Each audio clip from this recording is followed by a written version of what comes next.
Good morning everybody. तो पिछले video में हम लोगों ने क्या देखा है वो आपको पता चल चुका है। वीडियो लगातार हम बना रहे हैं, लेकिन वीडियो को बनाकर और उसको अपलोड करने में कुछ समय लग जा रहा है। लेकिन आपको चिंता नहीं करना है। थोड़ा सा कुछ पहला वीडियो जो हम बना के डाले हैं तो उसमें थोड़ा सा जो हमारा जो आदमी था वो नहीं था, इसीलिए वीडियो जो डाले हैं वो थोड़ा सा राइटिंग स्पष्ट नहीं है। लेकिन अब धीरे धीरे हो जाएगा, वो भी धीरे धीरे सीख जाएंगे तो हो जाएगा। खैर वो सब बात हमको नहीं करना है। बात ये करना है कि जो पहला वीडियो आपको हम बना के भेजे हैं, सेकेंड वीडियो भी आपको अपलोड कर दिया जाएगा। थर्ड वीडियो, ये फोर्थ वीडियो हम बना रहे हैं जिसके बारे में हम अभी चर्चा करेंगे। तो उस वीडियो में जो हम चर्चा कर चुके हैं पहले वीडियो में, उसमें हम टाइप्स ऑफ सेट के बारे में बता रहे थे और टाइप्स ऑफ सेट में क्या क्या बता दिए हैं वो आप जान लीजिए।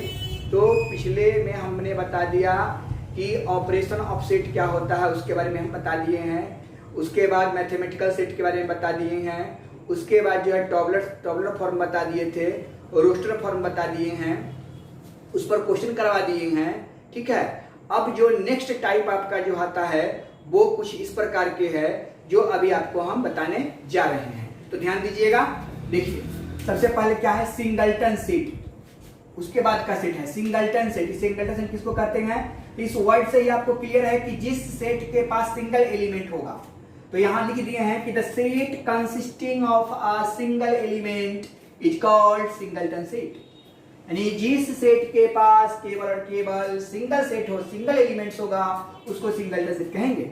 एग्जाम्पल में सेट ए इक्वल टू अगर केवल 2 है तो आप समझिए कि सिंगलटन सेट है, कोई दिक्कत नहीं है। It is a singleton set आप लिख सकते हैं, it is a singleton set. Clear? अब देखिए, x such that x is belongs to natural number and x square is equal to 9। तो यहाँ बिल्डर फॉर्म में कितना दिया हुआ है? x square is equal to 9। तो आपको हम सिखाए हैं कि since x square is equal to 9 लेने के लिए इसका सॉल्यूशन कीजिएगा। तो हमने क्या देखा? x is equal to plus minus √3, तो प्लस माइनस 3 हो गया। अब आप मुझे बताओ कि आपको कह रहा है कि x जो बिलोंग्स कर रहा है किससे? नेचुरल नंबर से। अगर नेचुरल नंबर से कर रहा है तो आपको पता होना चाहिए कि नेचुरल नंबर जो होता है वो क्या होता है? 1 2 3 4 5 होता है, निगेटिव में नहीं होता है। तो हमको निगेटिव के वैल्यू को नहीं लेना होगा, किसको लेना होगा? पॉजिटिव के वैल्यू को लेना होगा। Hence singleton set is 3। Clear? तो ये आपका सिंगलटन सेट हो गया। थोड़ा सा हम लोग सेकंड सेट के बारे में बात करेंगे और ये है cardinal number of finite set. Cardinal number के मतलब आप समझ लेंगे कि कार्डिनल नंबर क्या होता है। तो जो नंबर ऑफ सेट में जो एलिमेंट्स होते हैं, उस नंबर ऑफ एलिमेंट को जो हम रिप्रेजेंट कर देते हैं उसको हम लोग कार्डिनल नंबर कहते हैं। और इसको जो डिनोट किया जाता है वह n से डिनोट किया जाता है, n of set. n of set से डिनोट करते हैं, इसी को हम लोग कार्डिनल नंबर बोलते हैं। तो अगर किसी सेट के पास 1 2 3 4 5 एलिमेंट्स हैं तो number of set of element is equal to 5। This form is said to be cardinal number. और ये केवल और केवल लागू होगा फाइनाइट सेट के लिए, इनफाइनाइट के लिए लागू नहीं होगा। क्योंकि जिस सेट का हम एलिमेंट्स को गिन सकते हैं उसी का कार्डिनल नंबर लिख सकते हैं। तो अगर ये जरूरी नहीं है कि इसमें जो नंबर ऑफ एलिमेंट्स हो वो आपका कंटिन्यूअसली हो, वह जैसे तैसे भी हो सकता है। मैं इसमें एलिमेंट की संख्या को गिनता हूं, 1 2 3 4 5, तो यहाँ पे 5 हो गया। अब यहाँ सेट बी दूसरा एग्जांपल देख लीजिए। इफ बी इक्वल टू 2 4 6 8 10, तो यहाँ 10 नहीं लिखाएगा, यहाँ गिनिएगा 1 2 3 4 5, तो 5 होगा। उस तरीके से नेक्स्ट एग्जांपल भी आप देख सकते हैं कि आप ले सकते हो c इक्वल टू 1 2 3 9 11 14, इस तरीके से। तो गिन लीजिएगा 1 2 3 4 5 6, तो nc is equal to nc is equal to 6 हो जाएगा और ये आपका कार्डिनल नंबर हो जाएगा। जिस सेट के पास जो एलिमेंट्स होगा उस एलिमेंट्स को जो हम गिन के लिखते हैं वही आपका कार्डिनल नंबर होता है। तो कार्डिनल नंबर ऑफ सेट भी आप समझ गए। तो कार्डिनल नंबर ऑफ सेट बताने के बाद तुरंत हम आ जाते हैं इक्विवेलेंट सेट्स। तो इक्विवेलेंट सेट में क्या होता है कि कोई दो सेट दिया हुआ होगा ए बी, तो उसमें जो cardinal number of set A का होगा वह cardinal number of set B का अगर दोनों आपस में इक्वल हो जाएगा तो उसको हम लोग बोलेंगे इक्विवेलेंट सेट्स। इसे लिखे टू फाइनाइट सेट। मैंने बोला है कि कार्डिनल नंबर फाइनाइट सेट के लिखा जाता है, इसलिए two finite set A and B are equivalent if their cardinal numbers are same, यानी N A equal to N B. मतलब n का जो संख्या है nb का, एग्जाम्पल आप देख सकते हो a में कितना है 1 2 3 4 5, तो n इक्वल टू 5 निकला। और यहाँ b में देखिए 2 4 6 8 10 लिए तो nb इक्वल टू 5 निकला। मतलब कि ये जो है इस सेट के दोनों जो है वह इक्विवेलेंट सेट है। एग्जाम्पल में आप देख सकते हो कि हम लिख देंगे कि if a is equal to 1 2 a 1 3 5 7 9 और b is equal to and b is equal to set आपने ले लिया 2 4 6 8 और यहाँ पर 10 ले लो भाई, 2 4 5 हो गया। तो लिख देंगे कि since N A is equal to 5 and N B is equal to 5, hence a and b are, hence a and b are equivalent sets. तो ये आपका इक्विवेलेंट सेट्स हो जाएंगे, यानी कि दोनों अगर गिन लीजिए दोनों आपस में इक्वल हो गया तो इक्विवेलेंट सेट्स हो जाएंगे। इस तरीके से इसको रोस्टर फॉर्म में हम लिखेंगे, तो इसको बिल्डर फॉर्म में भी आप लिख सकते हो और इसको आप दिखा सकते हो। तो हम लोग जो है सो आपको बता दिए थे अभी थोड़ा पहले कि हम लोग जो है सो इक्वल सेट को बिल्डर फॉर्म में भी लिख सकते हैं। तो ध्यान दीजिए, हमने लिखा कि if a is equal to x such that x is the letter of word Ram, भगवान राम का नाम लीजिए आप लोग भी, and b is equal to x such that x is the letter of word Raja. अब राम से जो इस लेटर का जो हम लोग रोस्टर फॉर्म बनाएंगे वो क्या बनेगा, रोस्टर फॉर्म बनेगा। तो इसके लिए r लिखेंगे, a लिखेंगे और ये m लिखेंगे, ठीक है, ये बनेगा आर ए एम हो गया। और एंड इसके लिए अगर हम लिखेंगे कि बी के लिए क्या होगा वो देखिए, तो बी के लिए यहाँ पर क्या हो गया राजा, तो एक बार तो आर लिखेंगे, उसके बाद हम लोग ए लिखेंगे, फिर से हम लोग जे लिख देंगे, ठीक है, जे लिख दिए, ठीक है। अब इसको बंद कर देंगे। हमने बोला था कि अल्फाबेट रिपीट्स नहीं करता है, तो यहाँ देखिए ए का जो एलिमेंट्स है सेट में वह N A is equal to कितना होगा 3, एंड इसके लिए क्या हो गया N B is equal to कितना हो गया 3, तो क्या हो गया N A is equal to N B, यानी कि यह जो है राम और राजा दोनों इक्विवेलेंट सेट है। तो 3 एलिमेंट्स हो गया, यही समझना है हमको। अब देखिए इक्वल सेट के बारे में हम बात करें कि इक्वल सेट किसको कहते हैं उसको समझ लीजिए। इसमें थोड़ा सा ध्यान देना होता है, इक्विवेलेंट सेट और इक्वल सेट में यही अंतर है कि 2 सेट्स, वहां भी 2 सेट्स था और यहां भी 2 सेट्स है, 2 sets A and B are set to be equal if every element of A is a member of element B। माने A का जो भी मेंबर ऑफ एलिमेंट होगा वह B में होना चाहिए, and every element of B is a member of element of A। यानी कि आपको ये समझना होगा कि जो मेंबर A का होगा वही मेंबर B का होगा, यानी A सेट का जो मेंबर होगा वही B सेट का मेंबर होगा, बदलना नहीं चाहिए। वहां पर क्या है कि A का मेंबर कोई और है और B का अलग मेंबर है, लेकिन एलिमेंट समान है। इसमें क्या है member of element of A and member of element of B equal और सेम हो जाना चाहिए, तो जाके क्या कहलाता है इक्वल सेट कहलाता है। That is A and B are equal set, then it's denoted by A equal to B. समझे, इसमें कार्डिनल नंबर की आवश्यकता नहीं है, इसमें a इक्वल टू बी कर दीजिए। अब ध्यान दीजिए कि if a is equal to 1 2 3 4 and b is equal to, example है, if a is equal to 1 2 3 4 and b is equal to हम ले लेते हैं यहां 4 3 2 1। देखिए a का जो मेंबर है वही मेंबर b का है, आगे पीछे होने से सेट में कोई परिवर्तन नहीं होता है, तो a का जो मेंबर है वही मेंबर b का है। जितना एलिमेंट ऑफ a है उतना ही एलिमेंट ऑफ b है, दोनों एलिमेंट भी इक्वल है, सेम है, इसीलिए लिखेंगे कि a is equal to b। That is आप लिख सकते हैं ब्रैकेट में कि that is a and b are equal set, equal sets. समझ गए?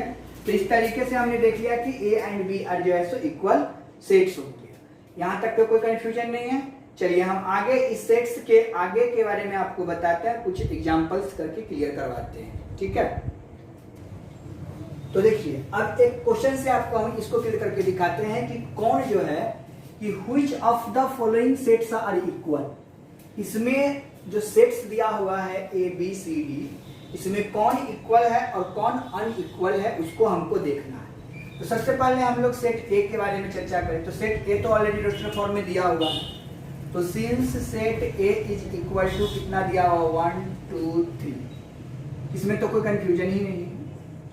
चलिए अब सेट बी के बारे में देखें कि बी का जो बिल्डर फॉर्म दिया हुआ है वो क्या दिया हुआ है। ये आपका सेट ए तो दिया हुआ है एंड बी का जो रोस्टर फॉर्म दिया हुआ है, सिंस बी इक्वल टू जो दिया हुआ है वो क्या दिया हुआ है, B equal to X square minus 2x plus 1 है। तो since X square minus 2x plus 1 equal to 0, X square minus 2x plus 1 equal to 0 कर देंगे। अब इसको सॉल्व कीजिएगा तो क्या हो जाएगा कि एक्स स्क्वायर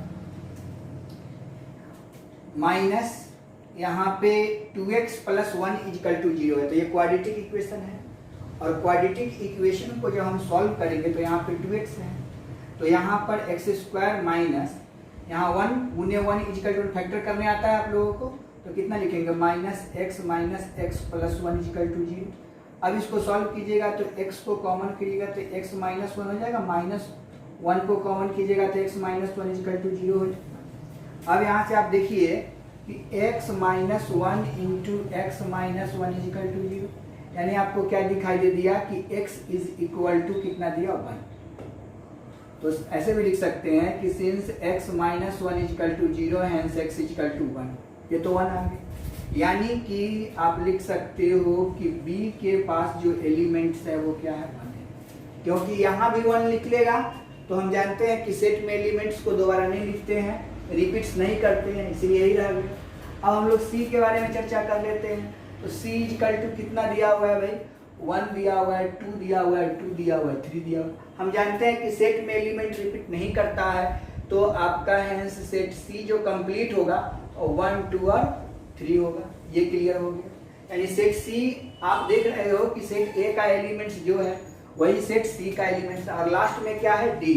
फिर हम लिखेंगे फॉर डी के लिए for D sets, for D के लिए फॉर डी सेट्स के लिखेंगे कि सिंस क्या लिखा हुआ है आप देख सकते हो कि X cube minus 16x square plus 11x minus 6 equal to 0।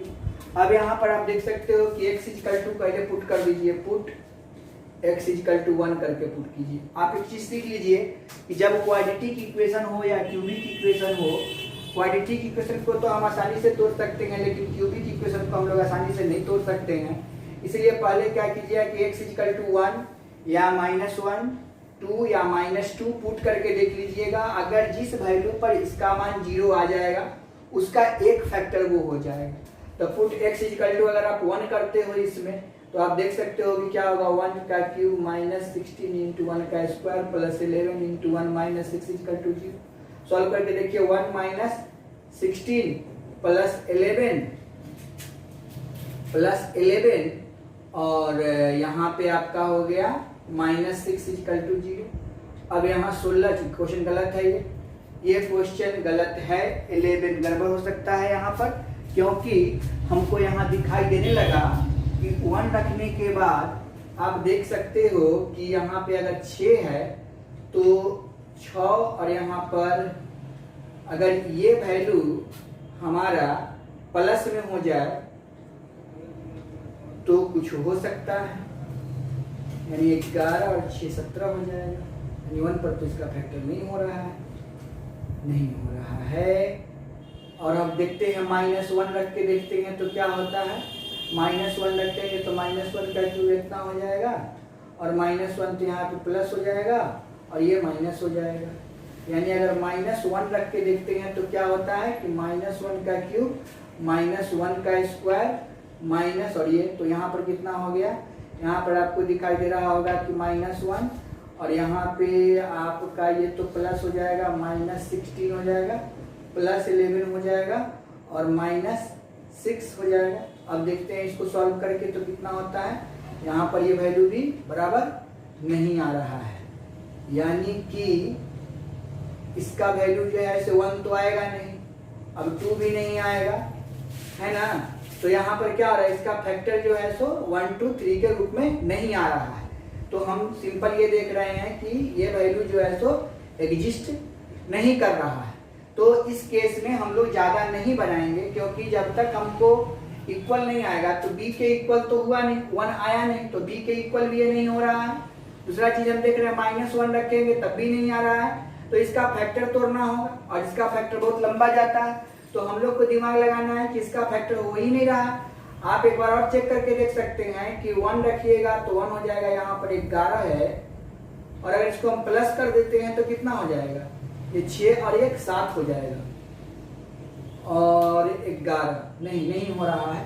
तो कहने का मतलब इसका फैक्टर नहीं टूट रहा है। तो हम लोग क्या देख लिए कि इसका जो वैल्यू आ रहा है वह यहाँ पर ये क्लियर कर रहा है कि आपका जो वैल्यू है वो बराबर नहीं है।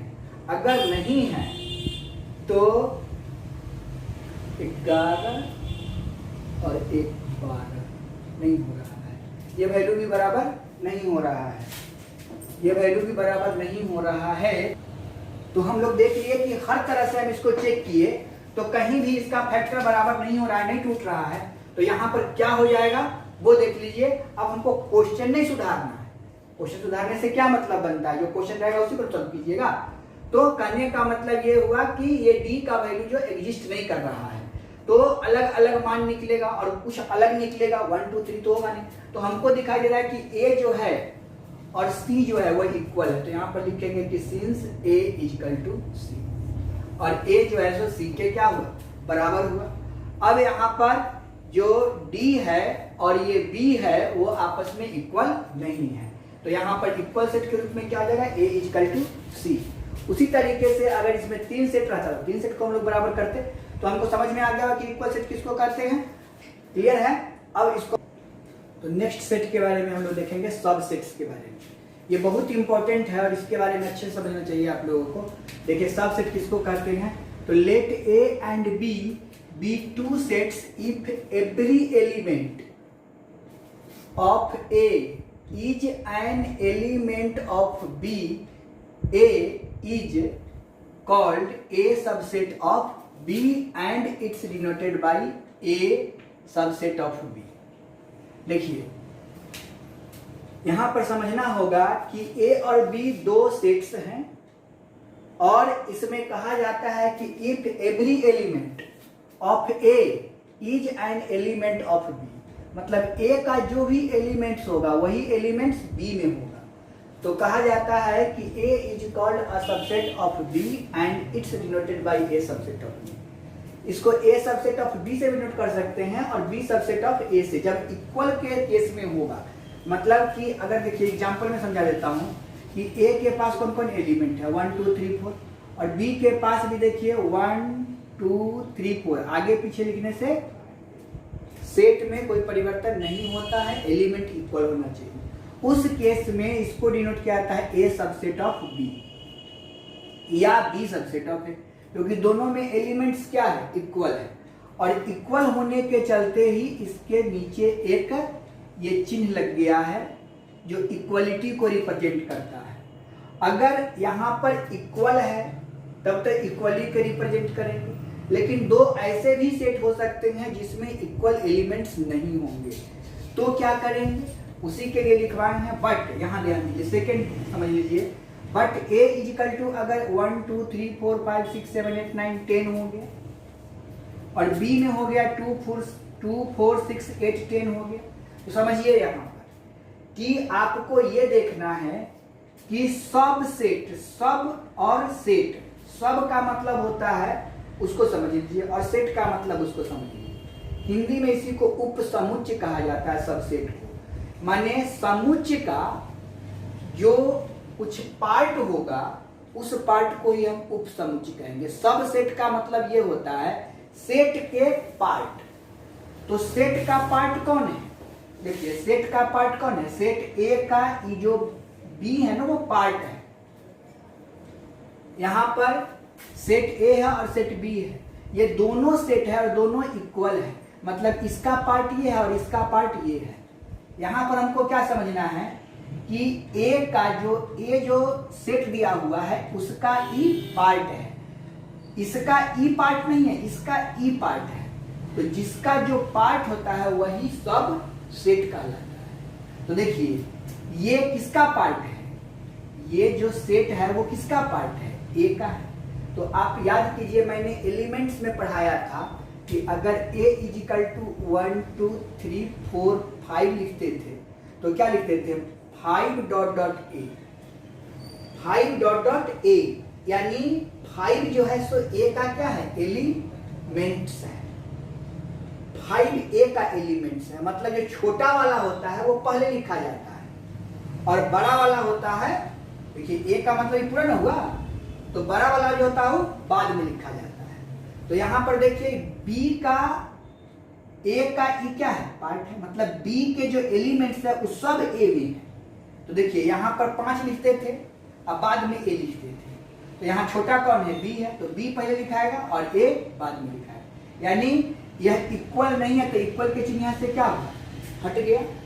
अगर इक्वल होता तो इक्वल के चिन्ह रहता, तो इक्वल तो है नहीं, तो इक्वल का चिन्ह क्या हुआ, हट गया। इसको पढ़ेंगे B subset of A, B subset of A, और ए जो है तो क्या है, बड़ा है, तो इसको पढ़ेंगे बी सबसेट ऑफ ए। इसको पढ़िएगा कैसे, B is a subset of, B is a subset of A, B is a subset of A, इसको पढ़ लीजिए।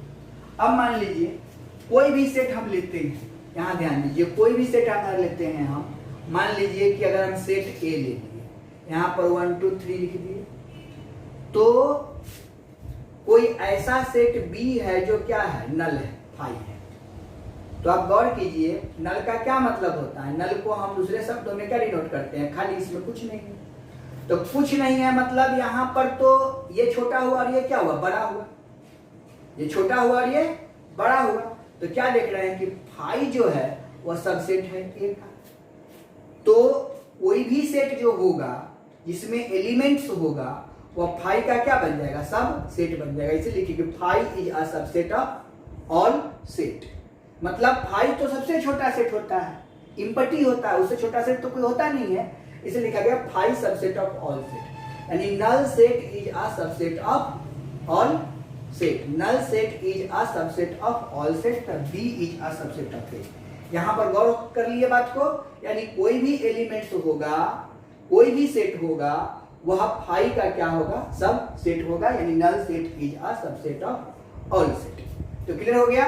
तो हमको यह समझना होगा कि किसको किस समय हम यूज करेंगे और कैसे इसको हम बनाएंगे। तो ये आपका सब सेट का क्लियर हो गया। अब अगले क्लास में कुछ और वीडियो हम आपको बताएंगे जो इंटरवल ऑफ सेट पर, और इस पर जो क्वेश्चन आपको दिया रहेगा वही बड़ा सेट और छोटा सेट देगा। उसमें आपसे पूछेगा कि कौन किसका सब सेट है और कौन नहीं है। तो इस पर हम लोग क्लियर करेंगे। आपका सेकेंड एक्सरसाइज भी समाप्त हो गया है ना। थर्ड एक्सरसाइज का भी कुछ आपको हम बता दिए हैं इतना आपका इतना एक्सरसाइज का जो हम पढ़ाए हैं उसका क्वेश्चन अगले क्लास में हम आपको भेज देंगे। आज यहीं तक। जय हिंद, जय भारत।